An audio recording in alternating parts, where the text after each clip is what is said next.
ഒരു അടിപൊളി കിഴങ്ങേറിയുടെ റെസിപ്പിയാണേ. നമുക്ക് പെട്ടെന്ന് ഉണ്ടാക്കിയെടുക്കാൻ പറ്റുന്ന ഒരു കിഴങ്ങേറി.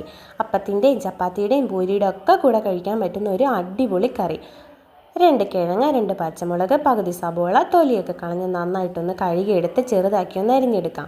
ഇനി ഇതെല്ലാം കൂടി നമുക്ക് കുക്കറിലേക്ക് ഇട്ടുകൊടുത്ത് നന്നായിട്ടൊന്ന് വേവിച്ചെടുക്കാം. അപ്പോൾ എന്നെ സഹായിക്കാൻ വേണ്ടി ഇവിടെ അമ്പാടിക്കുട്ടനും എത്തിയിട്ടുണ്ട്. അങ്ങനെ കിഴങ്ങും സബോളയും പച്ചമുളകും ഒക്കെ അമ്പാടിക്കുട്ടൻ കുക്കറിലാക്കി തന്നു. ഇനി ഇതിലേക്ക് ആവശ്യത്തിനുള്ള ഉപ്പ്, കുറച്ച് മഞ്ഞൾപ്പൊടി, ആവശ്യത്തിന് വെള്ളവും കൂടി ചേർത്ത് കൊടുത്ത് നമുക്ക് അടുപ്പത്തേക്ക് വെക്കാം.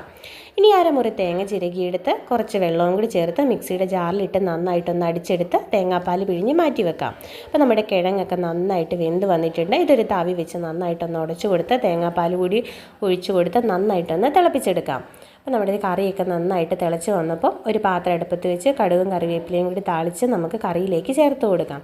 നമ്മുടെ അടിപൊളി സിമ്പിൾ കിഴങ്ങേറി ഇവിടെ റെഡിയായി. എല്ലാവരും ഇതുപോലെ ഒന്ന് ട്രൈ ചെയ്ത് നോക്കണേ.